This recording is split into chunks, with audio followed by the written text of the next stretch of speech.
আসসালামু আলাইকুম ওয়া রাহমাতুল্লাহি ওয়া বারাকাতুহু।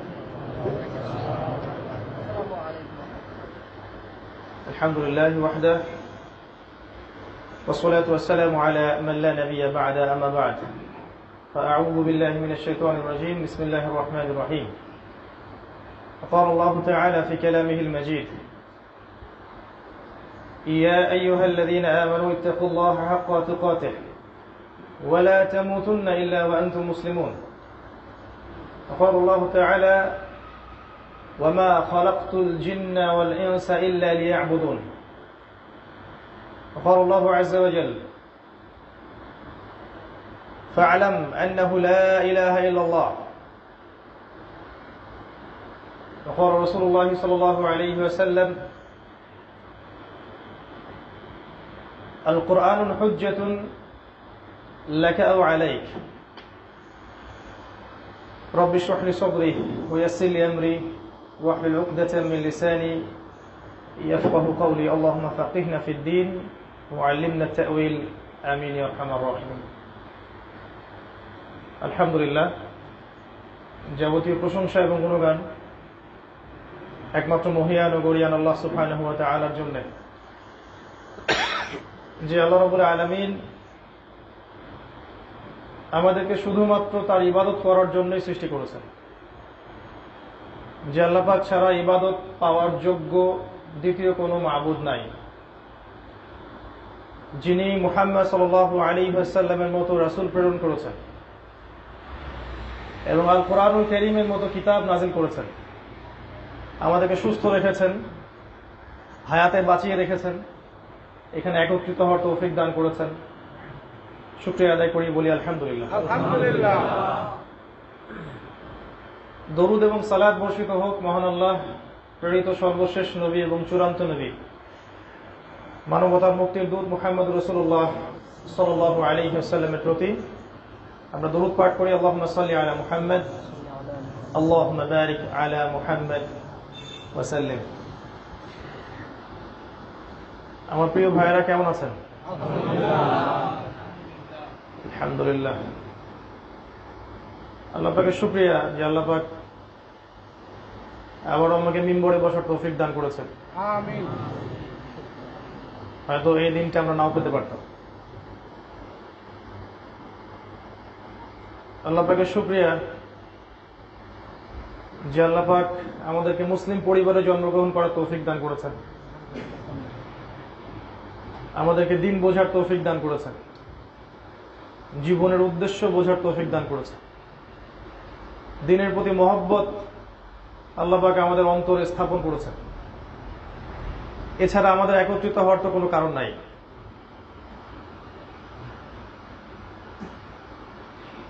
আজকে আসলে সাজানো গোছানো কোনো টপিক নিয়ে আপনাদের সামনে আসে নাই। আপনারা জানেন এটা আমার শ্বশুরের প্রতিষ্ঠান, ভাই সম্পর্কে আমার স্ত্রীর বড় ভাই, সেই হিসেবে এখানে আসলে পারিবারিক কারণেই আসা। যেহেতু মসজিদ আছে, চিন্তা করেছিলাম যে জুমার বয়ানটা করা যায় কিনা, কিন্তু আপনাদের ঢাকার সিটি অফ আখিরুজ্জামান দীর্ঘ যানজট আমাকে সেটা করতে দিল না। যাই হোক, আমি কিছু মৌলিক কথা বলতে পারবো আজকে ইনশাআল্লাহ, যেটা আমার জীবনের অভিজ্ঞতা থেকে আপনাদের প্রতি নসিহত বা অনুপ্রেরণা যাই বলেন। প্রথম যে কথাটা দিয়ে শুরু করতে চাই সেটা হচ্ছে যে আল্লাহ পাক প্রত্যেক নবী এবং রসুলকে একটা মাত্র উদ্দেশ্য দিয়ে পাঠিয়েছিলেন। কোরআনের অনেক জায়গায় আছে, সূরা নাহলের মধ্যেও আছে, সূরা মুহাম্মাদের মধ্যে আছে। আল্লাহ বলছেন, ফা'আলাম আন্নাহু লা ইলাহা ইল্লাল্লাহ, তোমরা আগে জেনে নাও যে আল্লাহ ছাড়া কোনো ইলাহ নাই। আল্লাহ ছাড়া কোনো ইলাহ নাই, এটা তুমি ভালো করে জেনে নাও হে নবী মুহাম্মদ সাল্লাল্লাহু আলাইহি ওয়াসাল্লাম। এই কথাটার অর্থ আমরা খুব একটা বুঝি না। আল্লাহ ছাড়া কোনো ইলাহ নাই অর্থ হচ্ছে আল্লাহ ছাড়া আসলে কিছুই নাই। আল্লাহ ছাড়া আমার জীবনের মালিক কেউ না, আল্লাহ ছাড়া কেউ চাইলে আমাকে মারতে পারবে না, আল্লাহ ছাড়া কেউ আমাকে মৃত্যু দিতে পারবে না, আল্লাহ ছাড়া ইজ্জত সম্মান কেউ বাড়াতে পারবে না, কেউ কমাতে পারবে না, আল্লাহ ছাড়া কেউ রিজিক দাতা নাই, রিজিক আল্লাহর হাতে, আল্লাহ ছাড়া কেউ সন্তান দিতে পারে না, আল্লাহ ছাড়া কেউ আমাকে উন্নতিও দিতে পারবে না, অবনতিও ঘটাতে পারবে না, আল্লাহ ছাড়া পরকালের জীবনে আমাকে কেউ পুলসিরাত পার করাবে না, কবরের শাস্তি থেকে বাঁচাবে না, ডান হাতে আমলনামা দিবে না, জাহান্নাম থেকে বাঁচাবে না, জান্নাতে প্রবেশ করাবে না। আল্লাহ ছাড়া হক কোনো মাবুদ নাই, আল্লাহ ছাড়া ইবাদত পাওয়ার যোগ্যও কেউ নাই। লা ইলাহা ইল্লাল্লাহের আরো আছে ব্যাখ্যা, আল্লাহ ছাড়া কারো নামে নজর মানত করতে পারবেন না, আল্লাহ ছাড়া কাউকে সিজদা করতে পারবেন না, আল্লাহ ছাড়া কারো সামনে আত্মসমর্পণ করতে পারবেন না, আল্লাহর হুকুম ছাড়া কোনো হুকুমই নাই, আল্লাহ যা দিয়েছেন সেটাই চূড়ান্ত, যেটাই আল্লাহ এবং তার রাসূলের সাথে সাংঘর্ষিক সেটাই বাতিল। আরো আছে, আল্লাহ ছাড়া আপনার আমার জীবনে আপন বলে কেউ নাই, আল্লাহ ছাড়া আমাদের জীবনে আপন বলে কেউ নাই।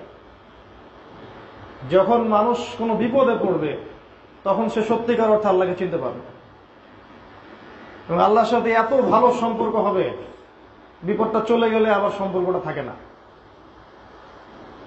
আল্লাহ এটা অনেক আফসোস করে বলেছেন সূরা ইউনূসের মধ্যে, যে মানুষকে যখন বিপদ স্পর্শ করে মানুষ খুব কায়মনোবাক্যে আল্লাহকে ডাকে, আর যখন আমি বিপদটা সরিয়ে দেই সে আমার সাথে শিরক করে, আমাকে ভুলে যায়। মাররা কাআল্লাম ইয়াদউনা ইলা দুররিন মাসসা, সে এমন ভাবে হেঁটে চলে যায় যে কখনো আমাকে ডাকেই নাই।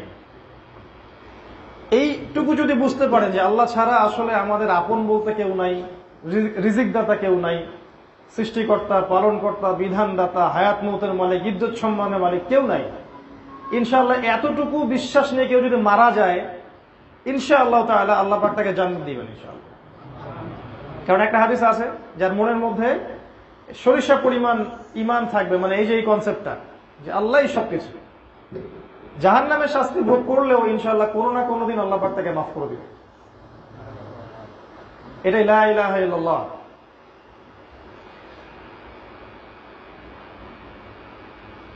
আল্লাহ ছাড়া যে আপন কেউ নাই এটা যে ব্যক্তি বুঝতে পারছে এই পৃথিবীতে, সে ব্যক্তি তার জীবনটাকে ঢেলে সাজাতে পারবে। যদি সে আল্লাহকে আপন করতে না পারে, তার জীবনকে ঢেলে সাজাতে পারবে না পরকালের জন্য। আমরা যে ভুলটা করি, আমরা আল্লাহ ছাড়া অন্যকে আপন মনে করি। আমরা আমাদের স্ত্রী সন্তান, আমাদের পিতা মাতা, আমাদের আত্মীয় স্বজন, বন্ধু বান্ধব, পাড়া প্রতিবেশী, অফিসের কলিগ, আমাদের বস, সবাইকে খুব আপন মনে করি। সম্পর্ক আছে না? সম্পর্ক একটা জিনিস, আপনত্বটা আলাদা বিষয়। দেখবেন এরা সবাই যদি আপনাকে ফেলে দেয়, আল্লাহ কখনো আপনাকে ফেলবেন না। খেয়াল করে দেখবেন, জীবনে এমন অনেক সময় গেছে আপনার আমার, যে আপনাকে কেউ বুঝতে পারেনি, আপনার ভিতরে কি আছে এটা কেউ বোঝে নাই, আল্লাহ বুঝছেন। আপনি ওই সময় সবার কথা ভুলে গিয়ে সেজদা দিয়েছেন, দিয়ে আল্লাহর কাছে চাইছেন, আল্লাহ কিন্তু সাথে সাথে দিচ্ছেন আপনাকে। আল্লাহ অনেক কাছে। মানে আমি বিগত 3 মাসে আল্লাহকে খুব ফিল করছি আর কি, যে আল্লাহ কি জিনিস। আল্লাহ খুব কাছে। কায়মনোবাক্যে সঠিক পদ্ধতিতে যদি কেউ আল্লাহকে ডাকতে পারে, আল্লাহ অবশ্যই তার দোয়া কবুল করবেন ইনশাআল্লাহ। সাক্ষাৎ মৃত্যুর হাত থেকে আল্লাহ তাকে ফেরত আনতে পারে। আল্লাহ চাইলে পুরো দুনিয়া তার জন্য উল্টে দিতে পারে। আল্লাহ সব করতে পারে, আর কারো কোনো কিছু করার ক্ষমতা নাই। আমার নিজের প্রতি নসিহত এবং আপনাদের প্রতিও, যে আল্লাহকে আপন করে নেন, দুনিয়াতে সফল হয়ে যাবেন, পরকালে সফল হয়ে যাবেন ইনশাআল্লাহ। আল্লাহকে আপন করে নিতে পারলে মনে কোনো কষ্ট থাকবে না, আপনার মনে কোনো কষ্টই থাকবে না, কারণ আপনি দুনিয়াতে যা করছেন শুধু আল্লাহকে সন্তুষ্ট করার জন্য করছেন। এই জন্য কেউ আপনাকে ভালো বলুক বা খারাপ বলুক, কেউ সন্ত্রাসী বলুক, কেউ জঙ্গি বলুক, কেউ আপনার কথা বুঝুক বা না বুঝুক, কেউ আপনার পাশে থাকুক বা না থাকুক, আপনি আল্লাহকে পাবেন। আর নির্ধারিত হায়াত শেষ হওয়ার পর আমাদেরকে তার কাছেই ফিরে যেতে হবে। বুদ্ধিমান সেই ব্যক্তি যে দুনিয়াতে আল্লাহকে আপন করতে পারছে। তো চলেন সেই চেষ্টা করি। লা ইলাহা ইল্লাল্লাহের অনেক ব্যাখ্যা, আমি অল্প সময় অল্প কয়েকটা বললাম। আরেকটা অংশ আছে আমাদের মুহাম্মাদুর রাসূলুল্লাহ সাল্লাল্লাহু আলাইহি ওয়াসাল্লাম। এটা হচ্ছে যে আল্লাহকে সন্তুষ্ট করার জন্য, আল্লাহকে পাওয়ার জন্য মুহাম্মদ সাল্লাল্লাহু আলাইহি ওয়াসাল্লাম ছাড়া অন্য কোনো তরিকা নাই। এক কথা, নবী সাল্লাল্লাহু আলাইহি ওয়াসাল্লাম যেভাবে ইবাদত করেছেন, মুআমালাত করেছেন, মুআমালাত তো বোঝেন, বৈষয়িক বিষয়গুলো, যেভাবে পরিবার চালিয়েছেন, যেভাবে তিনি অর্থনীতি চালিয়েছেন, সমাজ পরিচালনা করেছেন, আল্লাহর জিকির করেছেন, যেভাবে তিনি নামাজ পড়েছেন, রোজা রেখেছেন, মানে প্রতিটা কাজ রাসূলুল্লাহ সাল্লাল্লাহু আলাইহি ওয়াসাল্লামের তরিকা মতো হতে হবে। এটা হচ্ছে মুহাম্মাদুর রাসূলুল্লাহ। মানে আমি আপনি নিজের ইচ্ছায় কোনো আমল আসলে করতে পারবো না। মানে মন চাইলেও আমি একটা মন গড়া সিস্টেম চালু করলাম ইসলামের মধ্যে, এটা করতে পারবো না। দেখতে হবে যে ওইভাবে রাসূলুল্লাহ সাল্লাল্লাহু আলাইহি ওয়াসাল্লাম ওই কাজটা করেছেন কি করেন নাই। জুমার নামাজ 3 রাকাত পড়লে ভালো হতো না? নামাজ ভালো জিনিস, 2 রাকাত পড়লে জানে কি 3 রাকাত পড়লে তো একটু বেশি নাকি হওয়ার কথা। ক্যালকুলেশন তাই বলে 4 পড়লে আরো বেশি নাকি হওয়ার কথা। কিন্তু আপনি আমি 2 এর বেশি করতে পারবো না, ফরজের কথা বলছি। কেন? কারণ রাসূল সাল্লাল্লাহু আলাইহি ওয়াসাল্লাম এটাকে অনুমোদন দিয়েছেন, অন্য কিছুকে অনুমোদন দেন নাই। প্রতিটা ইবাদত, রোজা শাবান মাসে রাখা যায় না, রমজান মাসে না রেখে, বা রমজানেও রাখলাম আবার আগে পিছিয়ে 2 মাস রাখলাম, 3 মাস, ভালো কাজ তো। হজ করতে মানুষ মক্কায় যায়, আমরাও না হয় হজের একটা জায়গা বানালাম, আমরাও হজ করলাম। যাকাতের একটা নিসাব আছে, আমরা নিসাবের চেয়ে বেশি দিয়ে দিলাম। ঠিক আছে? প্রতিটা কাজ দেখবেন ইবাদত, ভালো ভালো ইবাদত, এগুলোকে বাড়াবেন কমাবেন এই ইখতিয়ার আপনার আমার নাই। আমি ফরজ ওয়াজিবের কথা বলছি, আপনি নফল করতে পারেন, আলাদা বিষয়, সুন্নাত তো করবেনই মাশাআল্লাহ। এইটুক মুহাম্মদুর রাসূলুল্লাহ সাল্লাল্লাহু আলাইহি ওয়াসাল্লাম যে আমার আপনার আল্লাহকে সন্তুষ্ট করার জন্য মুহাম্মদ সাল্লাল্লাহু আলাইহি ওয়াসাল্লাম ছাড়া অন্য কোনো টিচার, রোল মডেল, আদর্শ, উসওয়াতুল হাসানা কিছুই নাই। হ্যাঁ, কারো কাজ যদি রাসূল সাল্লাল্লাহু আলাইহি ওয়াসাল্লামের সাথে মিলে যায়, যে কারো কথা, যে কারো কাজ, বা যে কারো ইস্তেহার, বা যে কারো ফতোয়া দেখা যায় যে হ্যাঁ রাসূল সাল্লাল্লাহু আলাইহি ওয়াসাল্লাম সাহাবীদের সাথে মিলে আছে, নিতে আমার কোনো আপত্তি নাই।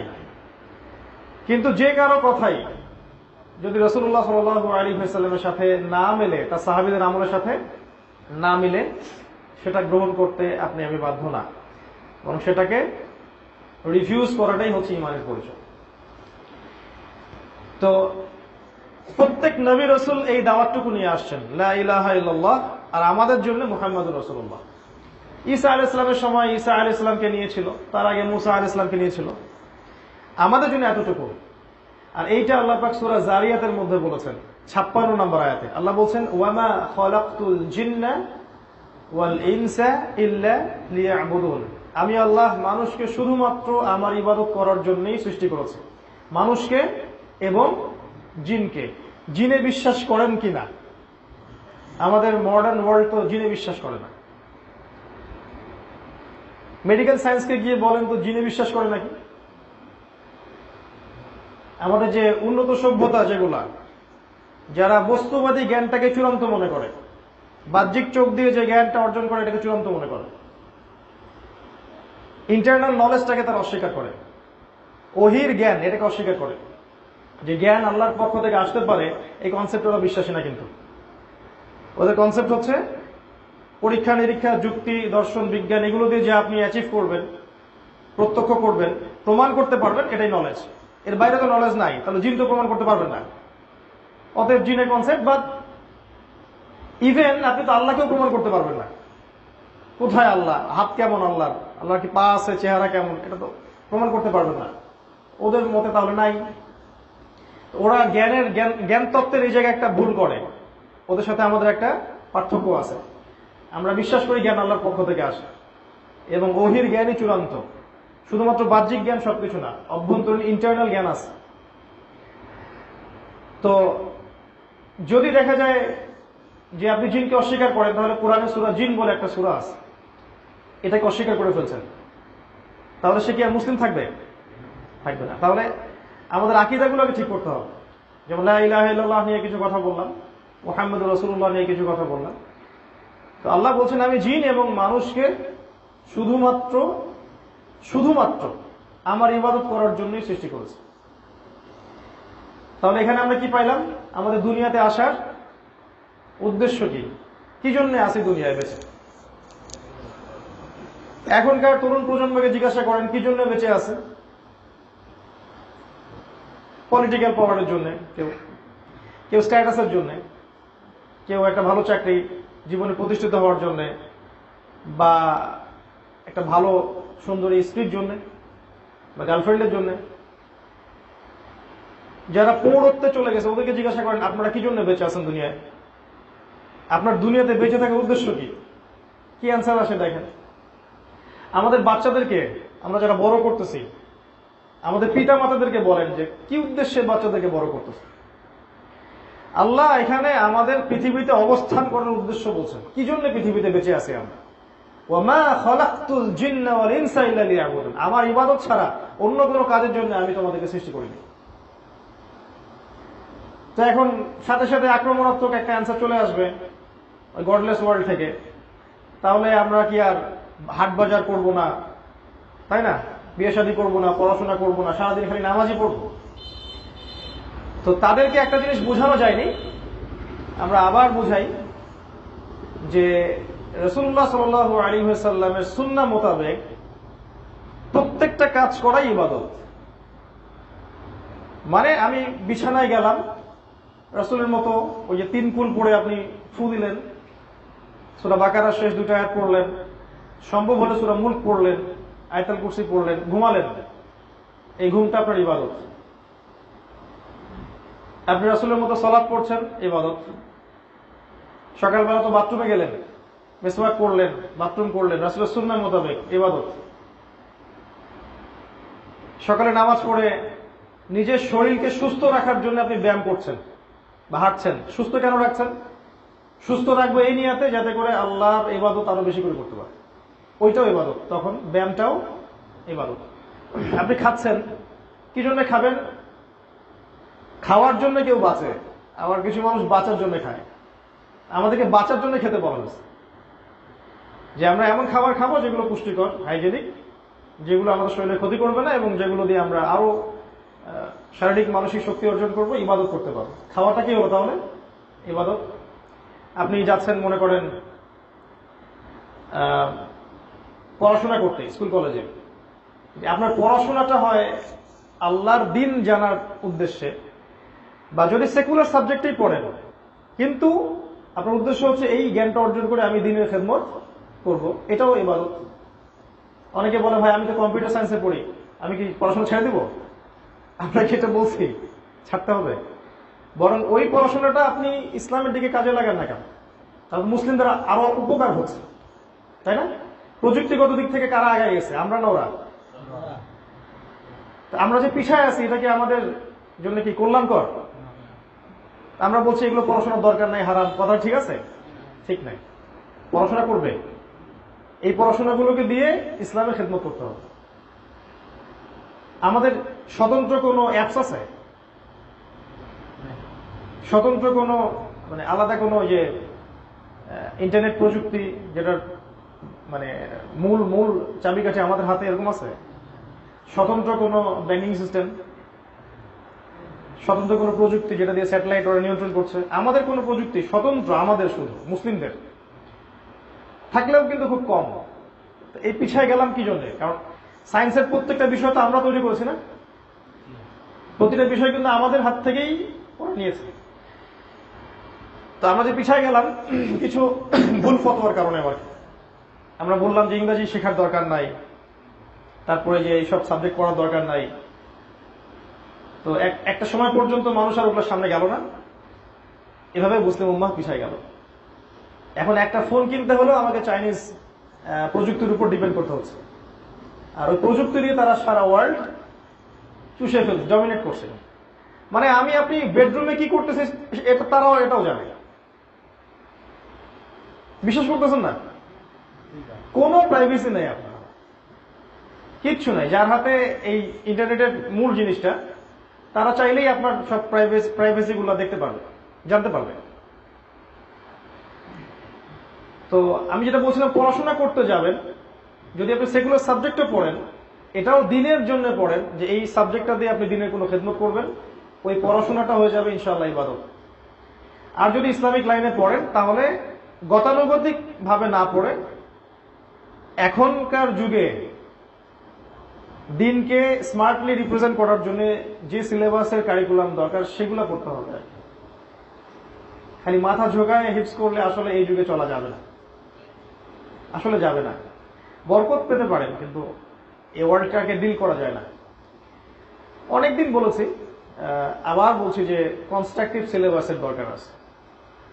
এমন সিলেবাস যে সিলেবাসের মধ্যে জেনারেল নলেজ থাকবে এবং ইসলামিক নলেজও থাকবে। আমি স্যাটিসফাইড না, আমি এমন কোন প্রতিষ্ঠানে দেখলাম না যে পুরোটার সুন্দর একটা দুটার কম্বিনেশন আছে, এটা আমি আসলে পাই নাই। আর আসলে আমার ইলম কালামও অত বেশি না যে আমি নতুন কোন সিলেবাস বা সিস্টেম লঞ্চ করতে পারবো, এত জ্ঞান আল্লাহ আমাকে এখনো দেননি। এটার জন্য বড় বড় ওলামায়ে কেরামদের গবেষণার দরকার আছে। তো গবেষণা করতে করতে তো কিয়ামত চলে আসলো। অনেকে বিশ্বাস করেন না যে সময় শেষের দিকে, আমরা বলি যে একটু অপেক্ষা করতে থাকেন, দেখেন না সামনে কি হয়। তো যেটা বলছিলাম, আপনার পড়াশোনা ইবাদত হয়ে যাবে। এবার ধরেন আপনি চাকরি করতে গেছেন বা ব্যবসা করতে গেছেন, উদ্দেশ্য হচ্ছে আপনি খাবেন, তো আপনি খাবেন, পরিবারকে খাওয়াবেন, রিজিক। তো এই রিজিকটা যদি হালাল হয়, তাহলে ওই রিজিকটার পিছনে আপনি ছুটছেন, এটাও কিন্তু আপনার ইবাদত। আল্লাহ তো সূরা জুমআর মধ্যে বলেছেন না, যখন সালাত শেষ হয়ে যাবে, কি ফান্তাশিরু ফিল আরদ, তোমরা জমিনের মধ্যে ছড়িয়ে পড়ো, আল্লাহ রিজিক তালাশ করো। আর রিজিক তালাশ করার সময় বেশি বেশি আল্লাহকে স্মরণ করো। রিজিক তালাশের সময় আল্লাহকে স্মরণটা বুঝলাম না, এই আয়াতটা নিয়ে আমি একটু চিন্তা করছিলাম আর কি। সূরা জুমআর মধ্যে আছে, ইযা নুদিয়া লিস-সালাহ মিন ইয়াউমিল জুমআহ ফাসআউ ইলা যিকরিল্লাহ। ভালো করে বোঝেন, আল্লাহ বলছেন যে যখন জুমা সালাতের আযান দেয়া হবে, ডাকা হবে, তোমরা আল্লাহর জিকিরের দিকে ছুটে আসো। মানে এখানে সালাতটাকে জিকির বোঝানো হচ্ছে, আল্লাহ স্মরণের দিকে ছুটে আসো। আচ্ছা, এবার আপনি আসলেন, সালাত পড়লেন, আল্লাহর জিকির করলেন। আবার আল্লাহ বলছেন যে ফাইযা কুদিয়াতিস সালাহ ফান্তাশিরু ফিল আরদ ওয়াবতাগু মিন ফাদলিল্লাহ ওয়াযকুরুল্লাহা কাসীরা। এবার তুমি নামাজ শেষ হয়ে গেছে, জমিনে ছড়িয়ে পড়ো, ছড়িয়ে পড়ে আল্লাহর অনুগ্রহ তালাশ করো আর আল্লাহকে স্মরণ করো। তো নামাজে আল্লাহকে স্মরণ করে আসলেন, নামাজ থেকে রিজিকের জন্য যাচ্ছেন, ওখানে আবার আল্লাহকে কি স্মরণ করবেন? ওই স্মরণটার অর্থ কি তাহলে? ওই স্মরণটার অর্থ হচ্ছে, আমার বুঝ, আমি ভুল হতে পারি, যে রিজিকের সন্ধানে আপনি দোকান খুলছেন, দাড়িপাল্লাটা উঠালেন, তো কাস্টমার বুঝতে পারতেছে না যে এখানে একটু ঝামেলা আছে। আপনি আল্লাহকে ভয় করে, আল্লাহকে স্মরণ করে তাকে ঠকালেন না, মাপটা ঠিক দিলেন, এটা আল্লাহকে জিকির করছিলেন। চাকরি করতেছেন বড় সরকারি কোনো অফিসে, সুযোগ আছে নিজে টাকা নেয়ার, তা আপনি ওই কর্মক্ষেত্রে গিয়ে আল্লাহকে ভয় করে ওটা করলেন না। এটা হচ্ছে ওয়াজকুরুল্লাহা কাসীরা, আল্লাহকে বেশি বেশি স্মরণ করো। রিজিক তালাশ করার সময়ও আল্লাহকে স্মরণ করো, মানে দুই নাম্বারই করিও না, যে আল্লাহ যে দেখতে পারতেছেন এইটা বুঝো। আমার বুঝ যে এটাই জিকিরের অর্থ, এখানে আল্লাহকে স্মরণ করো। তো প্রতিটা কাজ ইবাদত হয়ে যায়। আবার আপনি ধরেন এখন পরিবারে ফিরে আসলেন, স্ত্রী সন্তান বউ বাচ্চার সাথে আপনি সময় কাটাবেন, এটা দুনিয়াবি কাজ না, এটা ইবাদত। সন্তানকে সুশিক্ষায় শিক্ষিত করতেছেন, এটা ইবাদত। আপনার স্ত্রীর মুখে অন্ন তুলে দিচ্ছেন, নিজ হাতে খাইয়ে দিচ্ছেন, এটাও ইবাদত। এমনকি তার দিকে হাসি মুখে তাকানোটা ইবাদত। এমনকি তার সাথে মিলিত হওয়া বা অন্তরঙ্গ সম্পর্কটাও ইবাদত। এটা কি আমরা জানি? এটা জানা উচিত ছিল কৈশোর বয়স থেকেই, তাহলে সে অন্য কোনো জায়গায় প্রশান্তি খুঁজত না। আল্লাহ যে হালাল করেছেন এর মধ্যে যে প্রশান্তি আছে, হাজারটা হারামে সেই প্রশান্তি আপনি পাবেন না। আপনি 1000টা মেয়ের সাথে জেনা করেন, আপনি যতটুকু শারীরিক সুখ পাবেন বলে মনে হবে, আপনার একজন পবিত্র স্ত্রী, যার সাথে আপনার সম্পর্কটা পবিত্র, আল্লাহর আইনে পবিত্র, আপনি ওখানে যে প্রশান্তি পাবেন এটা আপনি 1000টা জেনা করে পাবেন। আমরা জানি না, যে বুঝি না যে হালালের মধ্যেই সবকিছু আছে, এই জন্য আমরা হারামের দিকে ছুটে যাই। তো এই প্রতিটা কাজ কিন্তু ইবাদত হয়ে যাবে। আপনি সন্তানের সাথে সময় দিচ্ছেন, বাচ্চাকে নিয়ে মসজিদে আসলেন, বাচ্চাকে পড়তে বসিয়েছেন, কোরআন পড়াচ্ছেন, তাকে নিয়ে হাঁটতে যাচ্ছেন, বেড়াতে যাচ্ছেন, বাচ্চাকে নিয়ে মাঠে খেলতে যাচ্ছেন, এগুলো কিন্তু ইবাদত। আমরা মনে করি সব দুনিয়াবি কাজ। এমনকি আপনি কোনো মুসলিম ভাইয়ের প্রয়োজন পূরণ করছেন, প্রতিবেশীর কিছু লাগলো আপনি দিলেন, বা কাউকে টাকা পয়সা ধার দিলেন, বা একটা মুসলিম ভাইয়ের সাথে হাসি মুখে কথা বললেন, বা চা খেতে বসছেন 5-10 মিলে, ওইখানে 2টা দিনের কথা বললেন, সবই ইবাদত। এক কথায় ওই সকাল থেকে নিয়ে রাত পর্যন্ত যতগুলো কাজ আমরা করি, যতগুলো কাজ, আমাদের পড়াশোনা, আমাদের খাওয়া পড়া, আমাদের অর্থনীতি, রাজনীতি, আমাদের এই যে কি বলবো সংস্কৃতি, পরিবার, পারিবারিক বন্ধন, যত কাজ আপনি করেন সারাদিন, যদি প্রতিটা কাজ আল্লাহ এবং তার রাসূলের দেখানো পথে হয়, তাহলে প্রতিটা কাজই ইবাদত। এটাই আল্লাহ বলেছেন, ওয়ামা খালাকতুল জিন্না ওয়াল ইনসা ইল্লা লিয়াবুদুন, আমি শুধুমাত্র আমার ইবাদত করার জন্যই মানুষ এবং জিন জাতিকে সৃষ্টি করেছি। এখন জীবনের শুরু থেকে শেষ পর্যন্ত যদি আমরা আল্লাহর ইবাদতে কাটাতে পারি, তাহলে আমার জন্য সবচেয়ে ভালো হয়। তো কিভাবে করব? আমার কয়েকটা ছোট্ট নাসিহা। যেমন আমাদের জীবনটাকে কয়টা ভাগে ভাগ করেন? আমরা একটা বই পড়ছি না, জীবন যেখানে যেমন, পড়ছেন? শুনছেন? আমার প্রশ্ন হচ্ছে, জীবন কোথায় কেমন? উত্তর খুঁজতে হবে। জীবনকে ভাগ করেন, আমার সাথে একটু অঙ্ক করেন। আমি আল্লাহর কাছে দোয়া করতেছি, আল্লাহ যেন আমাকে এবং আপনাদের সবাইকে এই পরিসংখ্যানটা বোঝার তৌফিক দান করেন এবং ওই অনুযায়ী আমল করার তৌফিক দান করেন, জানা অনুযায়ী আমল করার তৌফিক দান করেন। আমি যা বলছি এর উপরে আমাকেও যেন আমল করার তৌফিক আল্লাহ দান করেন। মনে করেন 60 বছর বাঁচবো, মনে করেন, কথার কথা, আপনি 40 হতে পারে, 50 হতে পারে, 20 হইতে পারে। এভারেজ কি এই উম্মার গড় আয়ু কত? এই উম্মার 55, 60, 64, 65, এই তো। এখন দেখেন আপনার জীবনের শেষের 5টা বছর, শেষের 10টা বছর বার্ধক্য, তাই না? চুলদারি সব পাকা, শরীর চাইলেও যায় না। তাহলে আপনার লাস্টের 10 মাইনাস করেন। ওই সময় আপনি যদি মন চায় যে আমি সারা দিন সারা রাত আল্লাহর ইবাদত করবো, সম্ভব না। পারবো? এবার জীবনের শুরুর 10 বছরে আসেন। শুরুর 10 বছরে বোধ শক্তি জাগে, ওই সময় মানুষ বুঝে ভালো মন্দ। এখনকার জেনারেশন তো 20 বছরও বোঝে না ভালো থেকে মন্দ, তাই না? আগে একটা যুগ ছিল মানুষ তাড়াতাড়ি ম্যাচিউর হইতো, এখন সহজে ম্যাচিউর হয় না। পরিবার হতেই দেয় না ম্যাচিউর। পরিবার মনে করে আমার সন্তানরা বড় হয় না, বড় হতে দিচ্ছে না, তো বড় হবে কিভাবে? তো আমি যেটা বলতে চাচ্ছি, প্রথম 10, শেষ 10, এই 10-20 বছর আপনি আসলে আপনার লাইফের মধ্যে নাই, ডিপেন্ডেন্সি আছে অন্যের উপরে। মূল জীবনটা হয় সাধারণত 20 থেকে 40 বা 50, 20 থেকে 40 বা 50, এটা আপনার মানে যৌবন এবং পৌরত্বের জায়গাটা। প্রজ্ঞা, বিচক্ষণতা, রক্তের তেজ, ভালো মন্দ বোঝার ক্ষমতা, শারীরিক শক্তি, মানসিক শক্তি সব এইটুক সময়ের মধ্যে বেশি থাকে। এই জীবনটাকে যদি ভাগ করেন আপনি দেখবেন শৈশবকাল, কৈশোর, যৌবন আর বার্ধক্য। শৈশবটা এমন হওয়া উচিত যে শৈশবে আমাদের বাচ্চারা, আমাদের তো এখন শৈশব নাই, আমরা বাদ দিলাম, আমাদের বাচ্চাদের কথা বলতেছি। শৈশবে আমাদের বাচ্চারা যেন তাওহীদটা শিখে ফেলায়। তাওহীদ কি জিনিস, ঠিক আছে, ইসলামের বেসিক জিনিসগুলা কি কি, কোরআন তেলাওয়াত করার জন্য শিখে ফেলে, হিফজ যেন কমপ্লিট করে ফেলে, আরবি ব্যাকরণের যে নাহু সরফের কিতাবগুলো আছে এগুলো যেন পড়ে শেষ করে ফেলে, ভালো স্কুলে যেন পড়ে, সেখানে ইংরেজি শেখে, ম্যাথামেটিক্স শেখে, ভালো ভালো সাবজেক্ট শেখে, ল্যাঙ্গুয়েজ শেখে। ল্যাঙ্গুয়েজ শিখতে কোনো সমস্যা নাই। এই সময়টুকুতে যেন ওরা বিশুদ্ধ ভাষা শিখে এবং বিশুদ্ধ খাবার খায়, ফিজিক্যালি যেন স্ট্রংলি গড়ে ওঠে। এই সময় যেন তারা মাঠে খেলে, গ্রামে নিয়ে যান, খেলান, পরিবেশের সাথে মিশান, ভালো প্যারেন্টিং যেন তারা পায়, ভালো খাবার, ভালো পড়াশোনা, ভালো টিচিং ফ্রেম এবং ভালো ওস্তাদ, ভালো পরিবেশ, ভালো পরিবার। সে যেন দেখে বাবা মার মধ্যে সম্পর্ক সুন্দর, পরিবারের মধ্যে।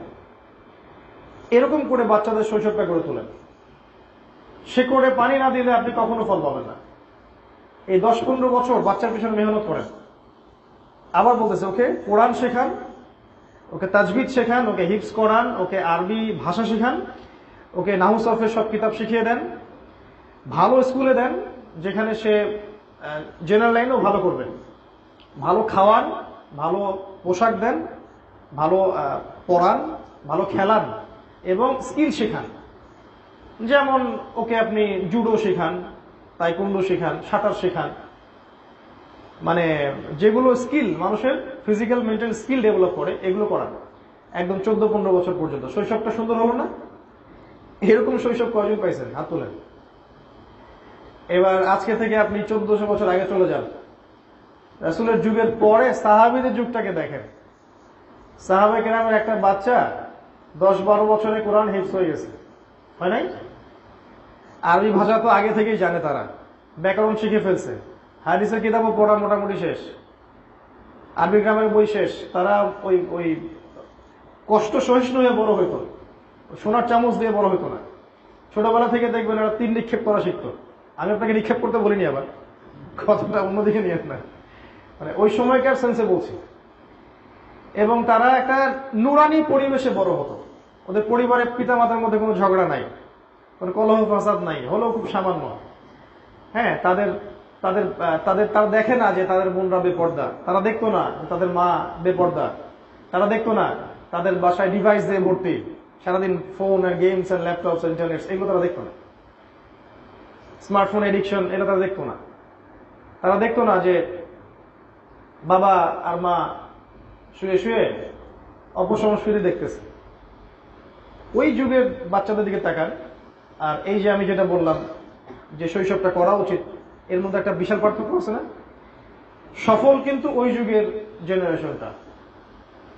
আমরা সফল হতে হলে আমাদেরকেও শৈশবটা কাজে লাগাতে হবে। আমরা যেহেতু পাই নাই সেই শৈশব, সেক্ষেত্রে আমাদের সন্তানরা যেন এই শৈশবটা পায়, এটা নিশ্চিত করতে হবে আমাদেরকে। ইনশাআল্লাহ এটা পারবেন তো? ইনশাআল্লাহ। এরপরে আপনি কৈশোরে যাবেন। শৈশবে এরকম নিউট্রিশন পাওয়া একটা ছেলে যখন কৈশোরে আসবে, তখন সে তো আরো অনেক কিছু করতে পারবে। এবার সে দেখবেন ইসলামের বড় বড় কিতাবগুলো পড়ে শেষ করে ফেলছে, মৌলিক কিতাবগুলো পড়া শেষ, ভালো কিছু ডিগ্রি সার্টিফিকেট অর্জন করে ফেলছে, আরো স্কিলফুল হয়েছে, আরো ট্রেন্ড আপ হয়েছে, ফিজিক্যালি, মেন্টালি, এডুকেশনালি, প্রত্যেকটা দিক থেকে সে মাশাআল্লাহ অনেক আত্মদমা। আর এখনকার এই জেনারেশনের দিকে তাকান আপনি, এই জেনারেশনের শৈশবগুলো দেখেন আর কৈশোরগুলো দেখেন। এই জেনারেশনের শৈশবে তারা ফাস্টফুড খাচ্ছে, ওই A for apple, B for ball, এগুলোই পড়তেছে। কোরআন হাদিসের তো খুব একটা ধার ধারতেছে না। তারপরে পরিবারের কাঠামো ওরা ভালো পাচ্ছে না, বিনোদন পাচ্ছে না, ওরা ভালো নিউট্রিশন পাচ্ছে না, খেলতে পারছে না, গৃহবন্দী হয়ে বড় হচ্ছে, বুয়ার কাছে বড় হচ্ছে, তাই না? হাউস সিটারের কাছে বড় হচ্ছে। এরা ইসলামের বুনিয়াদী শিক্ষাগুলো শৈশবে পাচ্ছে না। এদেরকে বাবা মসজিদে নিয়ে আসতেছে না। মেয়েটাকে মা ছোটবেলা থেকেই পর্দার দিকে নিয়ে আসছে না। এখনকার জেনারেশন গুলো দেখেন, এই জন্য দেখবেন এরা খুবই ক্রেজি। এখনকার জেনারেশন খুব ক্রেজি, কিন্তু মানে মাথায় অত ধারণ ক্ষমতা নাই। এবং অল্প ছোট ছোট বাচ্চারা দেখবেন জিনায় লিপ্ত হচ্ছে, মাদক খাচ্ছে, আবার দেখবেন যে সুইসাইডও করছে, আত্মহত্যা করছে। এটা কারণ হচ্ছে শৈশব কৈশোরটা ঠিক মতো নিউট্রিশন হয় নাই। তো জীবন যেখানে যেমন, মানে কি আপনার শৈশব কৈশোর আমাদেরটা ঠিক থাকা উচিত ছিল, মানে যেটা আমাদের হয়নি, আমাদের সন্তানদের অ্যাটলিস্ট যেন হয়। আমরা এখন কোথায় আছি তাহলে? ওই 3 নম্বর স্টেজে আছে। ওই আপনি 20 থেকে 40 এই স্টেজের মধ্যে আমরা আছি। এবং এই স্টেজে গিয়ে আপনি যদি চান যে আমি ওই সাহাবায়ে কেরাম রাদিয়াল্লাহু আনহুম ওদের জেনারেশনের যৌবনের মতো যৌবন কাটাবো, তাহলে প্রথমত আমি বলবো ভুল হবে। কারণ তাদের যে নিউট্রিশন ছিল এই যে ছোট থেকে শৈশব এবং কৈশোর, এই শৈশব কৈশোর দুইটা লেভেল আপনি পান নাই। দুইটা লেভেল কিন্তু আপনি পান নাই। ওই দুইটা লেভেলের যে ট্রেনিং, এটা আপনি পান নাই, যেটা আব্দুল্লাহ বিন ওমর রাদিয়াল্লাহু আনহু পাইছেন, তাই না? এটা কিন্তু আপনি পাই নাই। তাহলে কি আমরা কি হতাশ হয়ে যাব?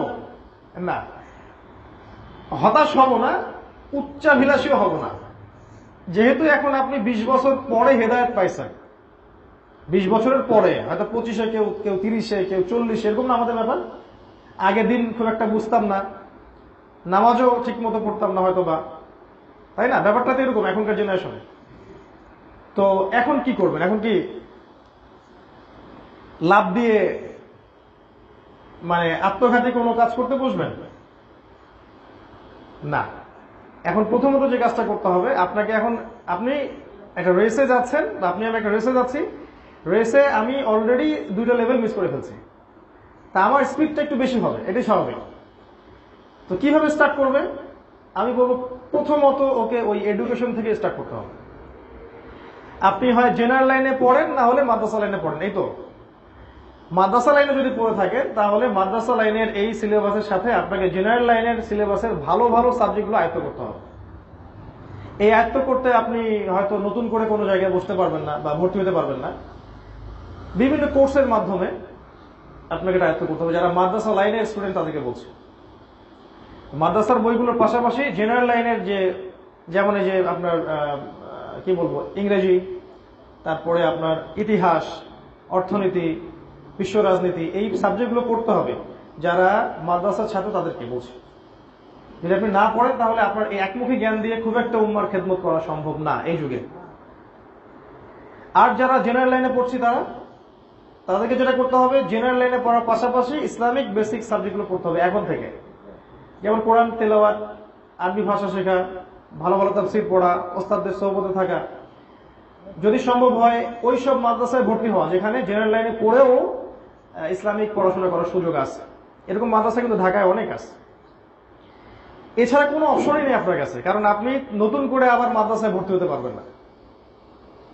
আর যদি এটাও করতে না পারেন, তাহলে বিষয়ভিত্তিক ভালো ভালো বই নেন, কোরআনের তাফসীর নেন, হাদিসের বইগুলো কেনেন, ইতিহাসের বই কেনেন, আপনি ফিকহের বই কেনেন, কি বলবো, অর্থনীতির বই কিনেন, বিশ্ব রাজনীতির বই কিনেন। এগুলো কিনে বাসায় একটা সমৃদ্ধ লাইব্রেরি করেন, নিয়মিত পড়াশোনা করেন। এটা ছাড়া আর কোনো অপশন আমার জানা নাই।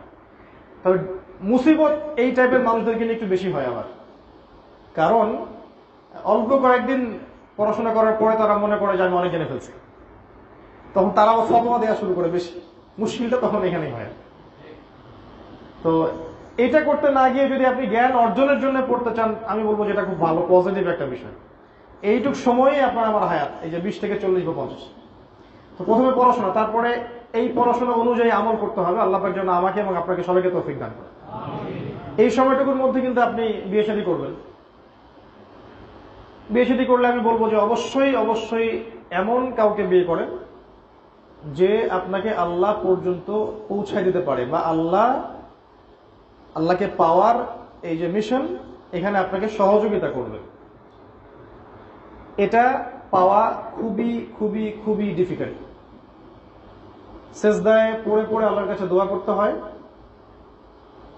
প্রচুর দোয়া করতে হয়, আল্লাহর উপর সম্পূর্ণ ছেড়ে দিতে হবে। আল্লাহ, ওই রকম কোন জীবন সঙ্গিনী আপনি আমার জীবনে মিলাই দিয়েন যে আমাকে আপনার পর্যন্ত পৌঁছার এই যে মিশন, এই মিশনে আমাকে সহযোগিতা করবে। যারা পেয়েছে তারা প্রচন্ড সৌভাগ্যবান এই পৃথিবীতে, যারা পায়নি ওদের চেয়ে দুর্ভাগ্য এই পৃথিবীতে আসলে কারো নাই। এই জায়গায় যদি ভুল করেন বা আল্লাহওয়ালা দিনদার কাউকে পাশে না পান, আপনার পুরো জীবনটা জাহান্নাম হয়ে যাবে, বিশ্বাস করেন। আর যদি এমন কাউকে পান যে মাশা আল্লাহ আয়েশা রাদিয়াল্লাহু আনহার মতো, খাদিজা রাদিয়াল্লাহু আনহার মতো আপনাকে ব্যাকআপ দিচ্ছে, সাপোর্ট দিচ্ছে, আপনার জীবনটা হয়ে যাবে জান্নাত। আলহামদুলিল্লাহ, এই জায়গায় বলতে পারি যে আলহামদুলিল্লাহ আল্লাহ পাক আমাকে জান্নাতে রাখছে। এবং যার কিছু প্রমাণ আপনারা দেখছেন অনলাইনে। আমি কারোর মধ্যে কোনো ডিফার করতে চাই না। এক একজনের মর্যাদা এক এক রকম থাকে। মায়ের মর্যাদা, মায়ের প্রতি ভালোবাসা, বোনের মর্যাদা, বোনের প্রতি ভালোবাসা, স্ত্রীর মর্যাদা, তার প্রতি ভালোবাসা, কন্যা সন্তানের মর্যাদা, তার প্রতি ভালোবাসা, এগুলো কি পার্থক্য করার বিষয়? যদি কেউ বলে যে তুমি তোমার বোনকে মায়ের চেয়ে বেশি ভালোবাসো, এই ব্যক্তিকে কি বলবেন আপনি? মাকে ভালোবাসি তার জায়গায়, সর্বোচ্চ জায়গায়, বোনকে স্নেহ করি তার জায়গায়, সর্বোচ্চ জায়গায়। ঠিক একই ব্যাপার আপনার মেয়ের ক্ষেত্রে, আপনার স্ত্রীর ক্ষেত্রে। ডিফার করতে চাচ্ছি না, বাট আমি বলবো যে আল্লাহ রাব্বুল আলামিন আলহামদুলিল্লাহ ইন্ডিভিজুয়ালি আমাকে এই নিয়ামতটা দিয়ে ধন্য করছেন যে আল্লাহ পাক আমাকে এমন জীবন সঙ্গী দিয়েছেন আলহামদুলিল্লাহ, যারা আমাকে আল্লাহর পথে চলতে, এগিয়ে যেতে সাহায্য করে। আলহামদুলিল্লাহ, এই জায়গায় কখনো ভুল করেন না, ইস্তেখারা করেন, আল্লাহর কাছে চেয়ে নেন। কখনো সম্পত্তি দেখতে যায়েন না, কখনো রূপ সৌন্দর্য দেখতে যায়েন না, কখনো বংশকে সবচেয়ে বেশি প্রাধান্য দিয়েন না। যদি তিনটা ভালো থাকে আলহামদুলিল্লাহ, তিনটা যদি নাও থাকে, দুইটা থাকে বা একটা থাকে, আপনি দিনদারিতাকে প্রাধান্য দেন, আর কিছু দেখেন না, ইনশাআল্লাহ আপনি জিতবেন। আর যদি অন্য কিছুকে প্রাধান্য দেন, আপনি হেরে যাবেন। এই জায়গায় আমাদেরকে ভুল করা যাবে না। আমি যুবকদের এই কথাটা এই জন্য বলছি যে বহুত পরিবার এখন এরকম প্রবলেমস এর মধ্যে সাফার করে। এই জন্য আমি এই টিপসটা দিচ্ছি যে কখনো দিনদারিতা ছাড়া অন্য কোনো কিছু দেখবেন না। আপনি দিনদারিতাকে প্রাধান্য দেন, আল্লাহ পাক অন্য দিক থেকে আপনাকে দিয়ে দিবেন ইনশাআল্লাহ, দেখবেন। আর একটা বিষয় হচ্ছে, শয়তান খুব প্রচন্ড ভাবে লেগে থাকবে পরিবারের মধ্যে ফাটল সৃষ্টি করার জন্য, এবং আপনার স্ত্রী, আপনার সন্তান, আপনার পিতামাতা, ভাই বোন, এদের মধ্যে একটা দূরত্ব সৃষ্টি করার শয়তান সবসময় বেশি চেষ্টা করবে। কারণ সে জানে যে পরিবার যদি ভেঙে ফেলা যায় তাহলে আপনি আর আগাতে পারবেন না। যে মানুষটা পারিবারিক জীবনে সুখী না, সে কখনো দিনের কাজ করতে পারবে না। এটা বিশ্বাস করেন? পারিবারিক জীবনে যে ব্যক্তি সুখী না, তার দ্বারা কোনো কাজই সম্ভব না, আর তার ভিতরে অলওয়েজ টেনশন। যদি পরিবারের সদস্যরা এমন হয় যে প্রত্যেকে আপনাকে খালি দুনিয়া আর দুনিয়ার দিকে ঠেলে, তাহলে আপনি নিজের ভালো নিজে বুঝে নেন। এখনকার ম্যাক্সিমাম পরিবার এরকম, খালি দুনিয়া আর দুনিয়া। মানে ছেলেরা হচ্ছে এখন টাকার মেশিন আর প্রয়োজন পূরণ করার মেশিন। মায়ের প্রয়োজন পূরণ করো, বোনেরটা পূরণ করো, স্ত্রীরটা করো, সন্তানেরটা করো, অমুকেরটা করো, তমুকেরটা করো, নিজের আর আল্লাহকে ডাকার সময় থাকে না, তাই না? এরকম হচ্ছে না? চাচ্ছেন আপনি আল্লাহকে ডাকবেন, অনেক বেশি ইবাদত করবেন, পারতেছেন না। এরকম যদি হয় বস্তুবাদী পরিবার, তাহলে নিজের ভালো বুঝে নেন, নিজের ভালো বুঝে নেন। এই সময়টাতে আমরা আর যা করি, উপার্জন, একবার বলেছি যদি আবার টাচ দিচ্ছি, যে উপার্জনে খেয়াল রাখি যাতে কোন রকমের হারামের সংস্পর্শে না যান। বিশ্বাস করেন ভাই, আপনি হারাম যত বড় বিজনেসই করেন না কেন, যত বড় হারাম চাকরি করেন না কেন, এর মধ্যে বরকত থাকবে না, একটু বরকত থাকবে না, বিশ্বাস করেন। হালাল উপার্জন করেন, মাসে 10,000 পাচ্ছেন, 20,000 পাচ্ছেন, আপনার 20,000-এ দেখবেন আল্লাহ পাক 40,000-এর বরকত দিবেন সব। কিভাবে জানেন? আপনি হালাল খাচ্ছেন, হালাল করতেছেন, হয়তো বা দেখবেন আপনার রোগ কম হবে, আপনার সন্তান অসুস্থ কম হবে। নেককার স্ত্রী বিয়ে করছেন, দিনদারিতাকে দেখে স্ত্রী আপনার কাছে চাবে কম, ডিমান্ড কম করবে, খাই খাই করবে না, আপনি অনেক দিক থেকে সেভ হয়ে যাবেন। আর দেখবেন হারাম, সুদ, ঘুষ, জিনা, ব্যভিচারের টাকা দিয়ে ভর্তি করছে একদম সিন্ধুক, দেখবেন যে কিডনি চলে গেল, ক্যান্সার, সন্তানের অমুক রোগ, এইটা সেইটা, আমি যাবি, বাবার এই সমস্যা, মায়ের এই সমস্যা, স্ত্রী এত এত ডিমান্ড করে, সে সুখে থাকতে পারবে না। হ্যাঁ, এরকম রোগ ব্যাধি আমাদেরও হতে পারে, আমার মুসলিম পরিবারও হতে পারে। তবে মনে রাখবেন, দুরকম হতে পারে, হয় আল্লাহ শাস্তি, না হলে আল্লাহর পরীক্ষা। আল্লাহ পাক মুমিনদেরকে শাস্তি দিবেন না, আল্লাহ পাক মুমিনদেরকে পরীক্ষা করবেন, আল্লাহ পাক জালেমদেরকে শাস্তি দিবেন। ওইটা তার জীবনে শাস্তি হিসেবে আসছে, আর আপনার আমার জীবনে অসুস্থতা আসলে ওটা হয়তো ইনশাআল্লাহ নেয়ামা হিসেবে আসবে, পরীক্ষা হিসেবে আসবে। তো এই জায়গায় রিজিকের ব্যাপারটা কনসিয়াস থাকেন। আমি এনকারেজ করি ব্যবসা করেন, হালাল ব্যবসা করেন, হালাল চাকরি করেন। আমি এনকারেজ করি যে রাষ্ট্রীয় ভালো ভালো পদে থাকেন, সেখানে সততার সাথে কাজ করেন, দেখবেন দেশের জন্য কল্যাণকর হবে। আমাদের সৎ ব্যক্তিদের খুব দরকার, আর সৎ ব্যক্তি ইসলাম ছাড়া কেউ প্রডিউস করতে পারবে না। ইসলাম ছাড়া কেউ সৎ ব্যক্তি প্রডিউস করতে পারবে না। সব জায়গায় সৎ ব্যক্তি দরকার। আমি কৃষিভিত্তিক অর্থনীতিকে খুব প্রেফার করি, নাসিহা করি। যাদের এরকম জমি জমা আছে, কৃষিভিত্তিক কিছু করলে আপনি হালাল খেতে পারবেন, এবং ইনশাআল্লাহ এই শেষ জামানায় আপনি ভালো করবেন, আপনি লাভবান হবেন ইনশাআল্লাহ। এই যে 20 থেকে 40, এখানে আর কি করব? কি কি বললাম?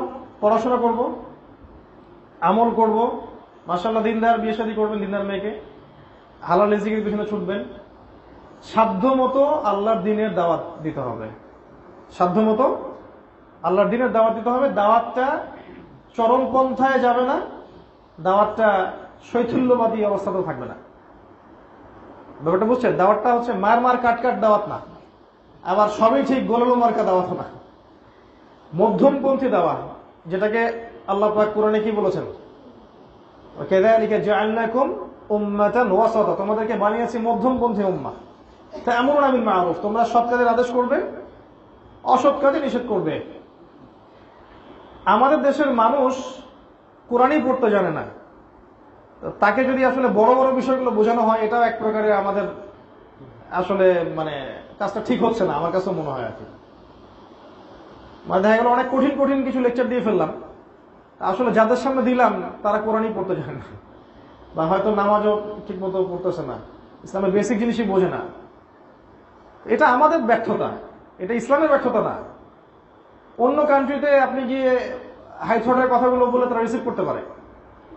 বাংলাদেশের মানুষ বেশিরভাগ অনেক সময় পারে না। কেন? মানে আমরা পারতেছি না কেন? কারণ আমাদের বেসিক পড়াশোনা অনেকটা গ্যাপ আছে, এই জন্য ওইগুলো ধরতে পারতেছে। এই জন্য আমাদেরকে আবার ওই শুরু থেকেই শুরু করা দরকার।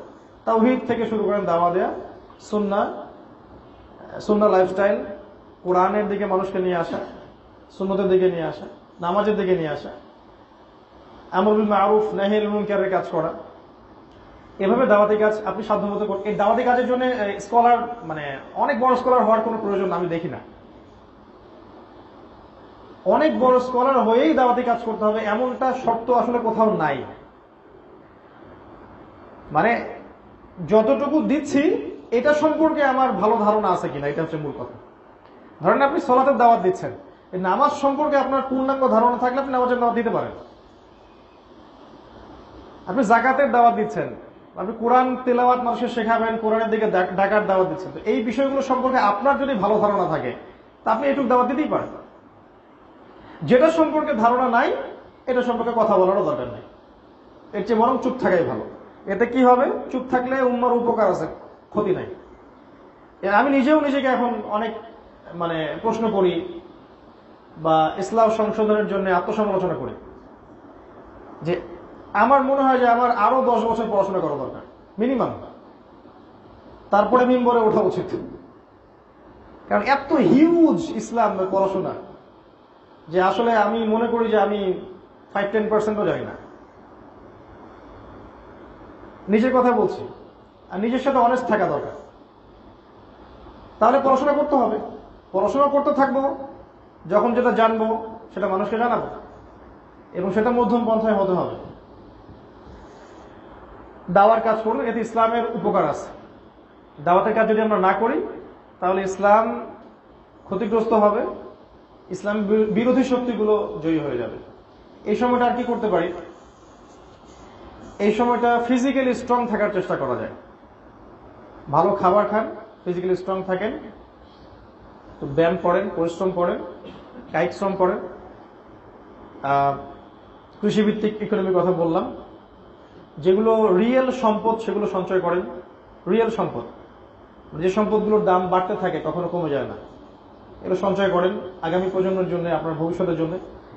এই কাজগুলো করে আপনি যখন বার্ধক্যে যাবেন, এই মানে আমি বলতে চাচ্ছি যৌবনের ফুল ইউটিলাইজটা আপনাকে করতে হবে। পড়াশোনা, ইবাদত, ভালো পরিবার গঠন, বিয়ে শাদী, সন্তান মানুষ টানুষ করা, সবকিছু এই যৌবনের মধ্যেই করে ফেলতে হবে, এই 20 থেকে 40 বা 50।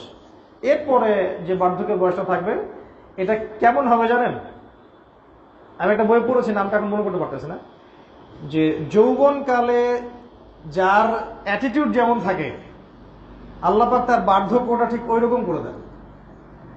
খেয়াল করে দেখবেন, যৌবনকালে খুব পাপী ছিল, দেখুন বুড়া বয়সে গিয়ে জেনা করতেছে, দেখেন নাই জিনিসগুলা? যৌবনকালে সারাদিন এই যে মুভি টুভি হাবিজাবি দেখে সময়টা নষ্ট করতো, তাস খেলতো, জুয়া খেলতো, স্মাগলিং করতো, মাদক নিত, বার্ধক্যে গিয়েও সে এটা ছাড়তে পারেনি। আর খুব কম মানুষ দেখা যায় বার্ধক্যে হেদায়েত পেয়ে যায়। এক চিল্লা দিয়ে আসলো, মনে করলো যে আমি তো হেদায়েত পেয়ে গেছি, মাশাআল্লাহ, আমার সবগুলো মাফ। আগে যে সারা জীবন সুদ খেলেন, এবং অনেক মানুষের রক্ত চুষে খাইছেন, তো আপনি আপনারটা না হয় বুঝলাম যে আল্লাহ মাফ করে দিল, অন্য মানুষের যে হক, অনেক মানুষের যে আবার টাকা পয়সা মেরে খাইছেন, দেন নাই, এটা কি হবে? বোনের জমিটা তো ফেরত দেন নাই। পাগড়ি পড়লে, দাড়ি টুপি জুব্বা পড়লেই তো সব হয়ে যায় না। আগের বিষয়গুলো ক্লিয়ারিফাই করতে হবে না? ঋণ পরিশোধ করতে হবে, অন্যের হক শোধ করতে হবে, অন্যের কাছে অন্য কিছু পেয়ে থাকলে ওটা ফেরত দিতে হবে, এমনকি কাউকে কষ্ট দিয়ে থাকলে মাফ নিতে হবে। তারপরে ক্লিয়ারিফাই হতে হবে, পরিশুদ্ধ হতে হবে, পিউরিফাই হবে, তার আগে না। নিজের সাথে জড়িত পাপ, মানুষের সাথে জড়িত পাপ, দুইটা পাপ হয়। মানে সরি, আল্লাহর সাথে জড়িত পাপ আর মানুষের সাথে জড়িত পাপ। যদি আল্লাহর সাথে জড়িত পাপ হয়ে থাকে, আল্লাহ চাইলেই ক্ষমা করতে পারেন। মানুষের সাথে জড়িত পাপ হলে মানুষের কাছেই মাফ নিতে হয় বা পরিশোধ করে দিতে হবে। তো আমি বলছিলাম যে বার্ধক্যটা এমন হয়, সাধারণত যৌবনটা যেমন হয়, যৌবনটা যদি আমরা ইসলামের সর্বোচ্চ প্রয়োগ করতে পারেন, বার্ধক্য ভালো হবে ইনশাল্লাহ। আপনি সুস্থ থাকবেন, রোগ ব্যাধি ইনশাল্লাহ আমাদের কম হবে, ইনশাল্লাহ দেখবেন ওই বয়সেও আপনি ছুটতে পারেন। আমি অনেক স্কলারকে দেখেছি যে 70+ বয়স হয়ে গেছে, এখনো তার মানে প্রাণপণ দাওয়াতি কাজে ছুটে বেড়ায়। এইখানে মসজিদে বয়ান করতেছে, ওইখানে চিল্লা দিচ্ছে, ওইখানে করতেছে, থেমে থাকতে পারে না, কারণ যৌবনের ট্রেনিংটা ওরকম ছিল। অনেকে তো এক দেশ থেকে আরেক দেশ সফর করে বেড়াচ্ছে। তো যাদের এই শৈশব, কৈশোর, যৌবনে এগুলো ছিল না, তারা কি বার্ধক্যে ওইরকম হইতে পারবে? মনে হয় সম্ভব না। ইল্লা মাশাআল্লাহ, আল্লাহ পাক যদি খাস করে কাউকে হেদায়েত করেন, সেটা আলাদা বিষয়। এইভাবে জীবন যেখানে যেমন যদি সাজাই, বার্ধক্যটা ইনশাআল্লাহ আরো বেশি ইবাদতে যাবে, আপনার ঝামেলা মুক্ত। আপনি দেখেন আর্লি বিয়ে করছেন, সন্তান বড় হয়ে গেছে, হালাল খাইছেন, সম্পদ সেভ করছেন, এখন ভালোভাবে বসে বসে খাইতে পারতেছেন, মাশাআল্লাহ। ফিজিক্যালি ফিট আছেন, ইমান নাকিদা সব অর্জন করছেন, এলেম কালাম অর্জন করছেন, শেষ বয়সটাতে গিয়ে আপনি আল্লাহর ইবাদতে জীবনটা পার করতে পারবেন ইনশাআল্লাহ। এবং সন্তানদেরকে যেহেতু ইসলামিক অনুশাসনে বড় করছেন, তারাও আপনাকে কষ্ট দিবেন ইনশাআল্লাহ। বিয়ে যেহেতু করছেন আল্লাহর সন্তুষ্টির জন্য, দিনদার মেয়ে দেখে, এই স্ত্রীও দেখবেন আপনাকে ফেলে চলে যাবেন ইনশাআল্লাহ। এবং দেখা যাবে যেদিন আপনি মারা যাবেন, সেদিন ইনশাআল্লাহ আপনার মুখ দিয়ে লা ইলাহা ইল্লাল্লাহ মুহাম্মাদুর রাসূলুল্লাহ বের হবে, এবং হয়তো আপনার আমার সন্তানরাই আপনার আমার খাটিয়া তুলবেন, এবং আমাদের সন্তান আমাদের জানাজা পড়াবে। এই বাবার জীবনটা কি সৌভাগ্যবান না? এইভাবে যদি জীবনটা সাজাই, তাহলে ইনশাআল্লাহ ওই যে প্রথমে একটা আয়াত বললাম, ওয়া মা খালাকতুল জিন্না ওয়াল ইনসা ইল্লা লিয়াবুদুন, এর হকটা আদায় হবে ইনশাআল্লাহ। আজকে আমরা আল্লাহর কাছে দোয়া করতেছি, আল্লাহ পাক যেন আমাদের সবাইকে সূরা জারিয়াতের এই 56 নম্বর আয়াতের উপর আমল করার তৌফিক দান করেন, আমাদেরকে মানে আমরা যা বললাম এটার উপর আমল করার তৌফিক দান করেন। আমাদের শৈশব, আমাদের বাচ্চাদের শৈশবটাকে যেন ইসলামিকভাবে গড়ে তুলতে পারি সেই তৌফিক দান করেন। আমাদের মধ্যে যারা কৈশোরে আছে, কৈশোরটাকে যেন ইসলামিক কৈশোরে পরিণত করতে পারে সে তৌফিক দান করেন। আমরা বেশিরভাগই যৌবনে আছি, এই যৌবনটাকে যেন আমরা আমাদের লেখাপড়া, আমাদের ইবাদত, আমাদের আমল, আকীদা, আখলাক, উত্তম চরিত্র, উত্তম পরিবার, হালাল অর্থনীতি এগুলোতে সাজাতে পারি। এই তৌফিক আল্লাহ পাক যেন আমাদের সবাইকে দান করেন এবং আল্লাহ পাক আমাদের বার্ধক্যটা যেন সুন্দর করেন। আল্লাহুম্মা আমিন। আমাদের হায়াতে নেক হায়াতে বারাকা দান করেন, আমাদের স্ত্রী সন্তানে বারাকা দান করেন। আল্লাহ পাক আমাদের দৃশ্য অদৃশ্যের সব বালা মুসিবত বিপদ আপদ থেকে আল্লাহ পাক যেন হেফাজত করেন। আমাদের মধ্যে যারা মারা গেছেন আল্লাহ পাক সবাইকে যেন মাফ করে দেন। আমাদের মধ্যে যারা অসুস্থ আছে আল্লাহ পাক সবাইকে যেন সুস্থ করে দেন। এই দোয়াগুলো করে আমি আজকের মতো সংক্ষিপ্ত এই বয়ান শেষ করছি। ইনশাআল্লাহ আগামীতে আল্লাহ চায় তো আপনাদের সাথে আবারও কথা হবে ইনশাআল্লাহ। আমরা সবাই একে অপরের জন্য দোয়া করবো। স্পেশালি আমি খুব করে নিজের জন্য দোয়া চাচ্ছি যে আমার এখনো আরো কিছু পড়াশোনা বাকি আছে। ইনশাআল্লাহ এইগুলো যেন আমি সুন্দর মতো কভার করতে পারি, এই দোয়াটা করবেন। এবং আল্লাহ যেন উম্মার খেদমত করা তৌফিক দান করেন, এই দোয়া করবেন। নিরাপদে রাখেন, নিরাপত্তা দান করেন এবং আমি যেন জানা অনুযায়ী আমল করতে পারি, এই দোয়াটা করবেন। আগামী দিনে যেন আমরা উম্মার কল্যাণে আমাদের সাধ্য মতো চেষ্টা করতে পারি, যাতে আমাদের মুসলিম উম্মাহ, আমাদের দেশ, আমাদের জাতি, আমাদের সবকিছু যেন খায়ের পায়, আমাদের কাছে কল্যাণ পায়, অকল্যাণ না পায়। আল্লাহ পাক যেন আমাদেরকে তৌফিক দান করেন। আগে দোয়া করি। সুবহানাকা আল্লাহুম্মা ওয়া বিহামদিকা আশহাদু আল্লা ইলাহা ইল্লা আনতা আস্তাগফিরুকা ওয়া আতুবু ইলাইক। আসসালামু আলাইকুম ওয়া রাহমাতুল্লাহি ওয়া বারাকাতুহু।